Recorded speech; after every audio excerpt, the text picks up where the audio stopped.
The mid-90s were a time of struggle for Celtic, but hope emerged for brighter days ahead following Fergus McCann's takeover of the club in 1994.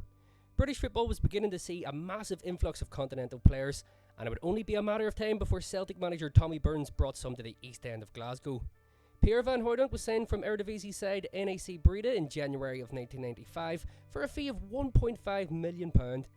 He had made his Dutch full international debut just a month earlier.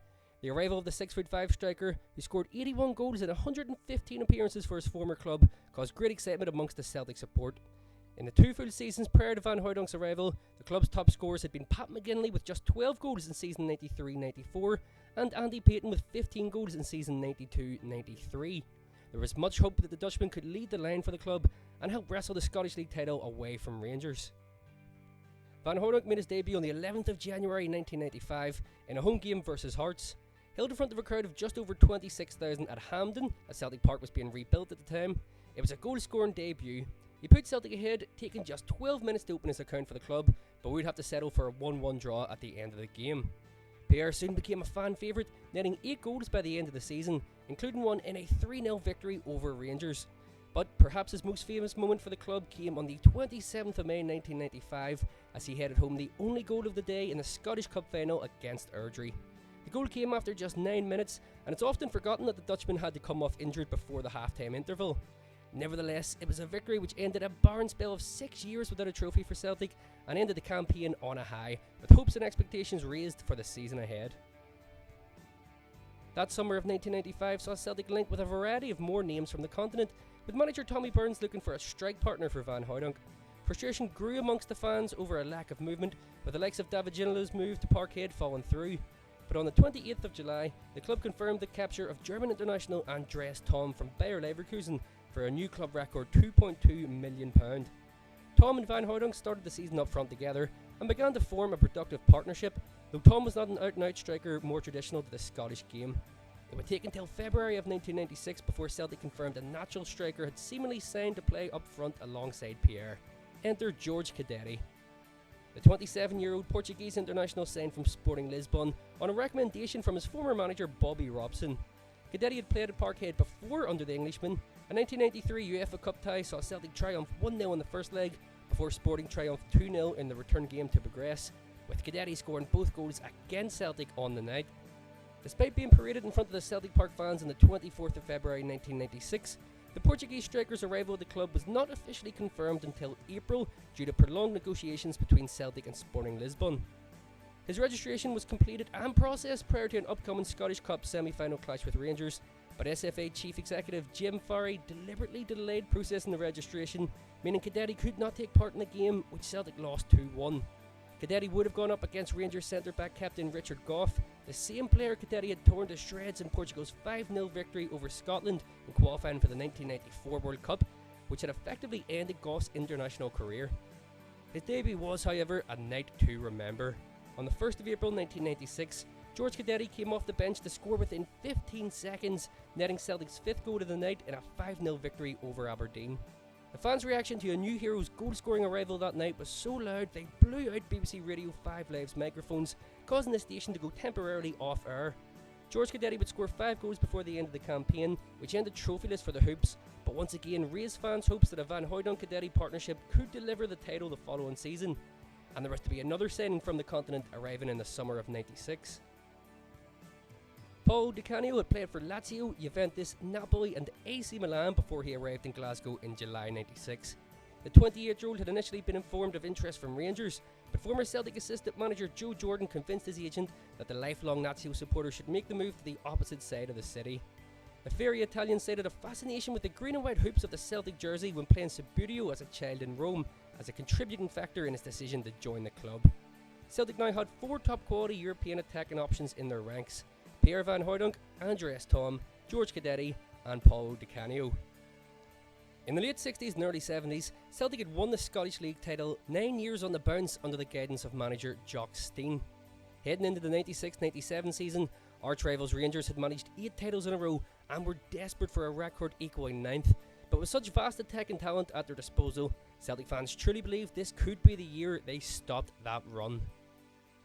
Exciting attacking football was provided in abundance that season at Parkhead, but ultimately it was to be a season filled with problems. Contract issues were common at the club under the leadership of Fergus McCann, and indeed Van Hooijdonk, Cadete and Canio would all find themselves at odds with the majority shareholder throughout the campaign. These issues led to McCann labelling the trio as the Three Amigos. Perhaps the most infamous of these incidents came with Van Hooijdonk. He was offered a new contract worth a reported £7,000 a week increase towards the end of 1996, but is quoted as having stated in response to the offer that it may be good enough for the homeless, but not for an international striker. Sympathy and support for the Dutchman faded after this incident, and he became the first of the trio to leave the club. 56 goals and 92 appearances later, Pierre moved to then Premier League side Nottingham Forest for £3.5 million in March 97. Van Hooijdonk left Scotland with one final swipe at McCann, stating, "I had 2 years there, and although there were some good times, there were also some bad times. All my problems came off the field with the chairman. We made agreements during contract talks, but he never came back to me, and that was disappointing." If the off-field controversy surrounding Jorge Cadete wasn't enough, he was also involved in a massive controversy in the January 2nd, 1997 derby game at Ibrox. The two Glasgow rivals were locked in a title battle, though Rangers were starting to pull ahead after a spell at the end of November which saw Celtic drop 8 points in 3 games.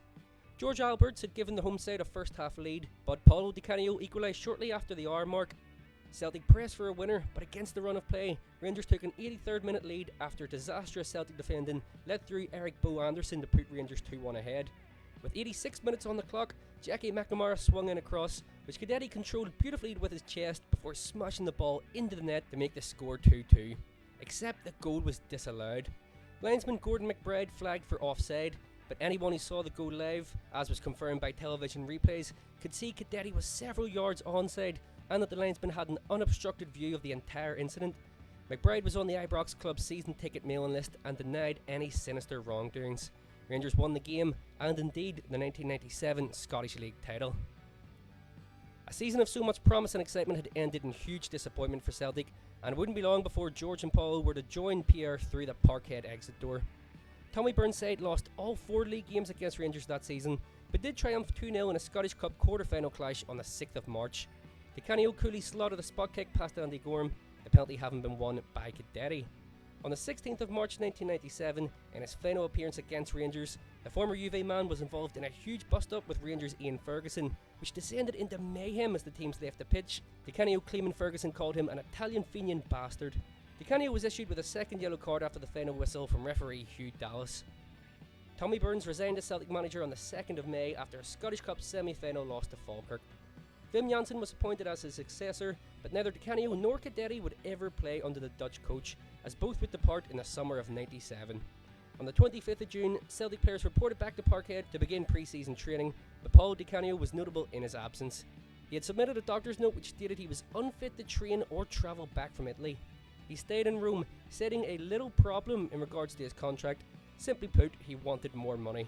Fergus McCann denied having agreed to revised terms of the deal at the end of the season, and neither wanted to budge on their position. Jock Brown had been appointed to the newly created general manager role at Celtic, and just days after Brown stated in a press conference that the Canio was not for sale, the Italian was traded, in Jock's words, on the 6th of August 1997, the Premier League side Sheffield Wednesday, for a fee of £4.5 million plus Reggie Blinker. 15 goals in 38 games was his final record in Scotland. Shortly after his departure, Fergus McCann said, "I only have one memory of him. Celtic were playing Hearts and won a penalty. Paolo took it and scored, then got sent off before the game could be restarted. It summed him up." McCann then added in regards to the Three Amigos, "I'm not surprised by what's happened to any of them. What does surprise me is that someone is willing to pay to take the trouble off your hands." Jorge Cadete flew back to Portugal that same summer of '97 and also failed to report for pre-season training. The striker cited mental health issues and personal problems which prevented him from being able to settle in Scotland. Likewise, his transfer request was at first declined by Celtic, but he was eventually sold to La Liga side Celta Vigo for £3.5 million on the 29th of August 1997. His final Celtic record overall read 38 goals in 49 games, and he was the top goal scorer in the country during his only full year in Scotland. A total of 109 goals in 179 games between the trio makes them 3 of the more memorable characters to grace Parkhead in the last few decades. They would go on to contrasting fortunes in their post-Celtic careers, but all 3 have returned to Parkhead over the years for various charity games and appearances. Talented but troubled, ultimately the Three Amigos' time in Glasgow was unsuccessful, yet as controversial and eventful as it was brief.